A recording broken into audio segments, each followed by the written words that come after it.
Schools don't have an IEP problem. They have an implementation crisis. All across the country, IEPs are being written correctly, filed on time, and checked for compliance. So why are so many students still not making progress? It's not because teachers don't care. It's not because staff aren't trying their absolute hardest. The real issue is that the plan itself was never built to survive the chaos and reality of a classroom. Think about it. IEPs are written in quiet conference rooms, but they have to live in bustling, dynamic classrooms. And for many, the plan collapses the very moment instruction begins. A teacher is handed a document. It's filled with dense legal language, vague goals, and generic supports. Then, they're expected to magically translate all of that into effective, real-time teaching. When it doesn't work, who gets the blame? It quietly shifts to the teacher. But the failure didn't start in the classroom. It started on paper in that conference room. Let's break down exactly why this happens, and more importantly, how we can fix it. The first major problem is that IEPs are often designed to pass audits, not to guide instruction. Compliance is king. It tells us what information must be included in the document, but it doesn't tell a teacher what to actually do. So what happens? Teams copy and paste phrases, they reuse old templates, and they write goals that sound official but don't describe any specific teaching behavior. The document looks perfect. It checks all the boxes. But back in the classroom, nothing changes in the lesson. Here's a simple test. If a teacher can't read an IEP and explain exactly what they need to do differently tomorrow, then that plan has already failed. The second problem is a massive confusion between specially designed instruction, or SDI, and simple accommodations. We see things like extra time, preferential seating, or small group listed under SDI, but those are supports, not instruction. They provide access, which is important, but they don't teach skills. When SDI is written as access instead of active instruction, the student's skill gaps remain wide open, no matter how much support they receive. The student gets help, but they don't experience true growth. We're managing the problem, not solving it. This brings us to our third issue. The goals themselves don't describe reachable, teachable targets. We see broad statements like improve reading comprehension, increase math performance, or meet grade level standards. These are compliance statements, not teaching targets. A teacher can't plan a lesson from that. A student can't see their own progress towards it. And the IEP team can't measure any real, meaningful growth from such a vague statement. It's like telling a builder to build a good house without giving them any blueprints.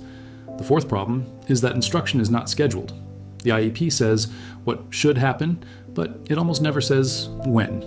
You'll see phrases like instruction provided as needed or supports offered when appropriate. That's not a plan for instruction, that's a plan for uncertainty. Progress requires consistency. Skills, just like muscles, need regular workouts. Without a defined frequency, nothing compounds. The small gains that lead to big breakthroughs never have a chance to build on each other. Problem number 5 is that our progress monitoring often doesn't match what's being taught. We're collecting data, but is it the right data? Too often, we see grades being used as progress data instead of specific skill probes. We might count a student's participation instead of measuring their actual skill growth. Data is collected, yes, but it isn't aligned with the instructional goal. This creates a false sense of security. The team thinks instruction is happening and the student is improving, but they don't actually know if the teaching method is working. We're flying blind. This leads us to the 6th problem, and it's a critical one. Our plans often build dependence instead of independence. Students are prompted through tasks instead of being explicitly taught the skills to complete them on their own. Supports become permanent crutches rather than temporary scaffolds that are gradually removed. The goal for the student shifts from mastering the skill to simply surviving the assignment. We're helping them get through the day, but we're not equipping them for a lifetime of learning. The ultimate goal of special education should always be to make special education unnecessary. And the 7th problem is that IEPs don't evolve. A student's needs change. New barriers emerge, but the instruction often stays the same, locked into what was written on the document months ago. Students grow and change, but their instruction doesn't grow with them. By the time the data finally shows there's a problem and the plan isn't working anymore, months of valuable instructional time have already been lost. We're reacting to failure instead of proactively building for success. When all these breakdowns stack on top of each other, what are we left with? We have classrooms full of dedicated teachers trying to implement documents that were never written for real-world teaching. Teachers get blamed and burned out. Students stall and get frustrated. The entire team feels defeated, and so the cycle repeats itself year after year. But here's the good news. This is fixable. This is a systems problem, and we can change the system. Imagine what happens when IEPs are written in clear, teacher-friendly language. When SDI is written as concrete, actionable instruction.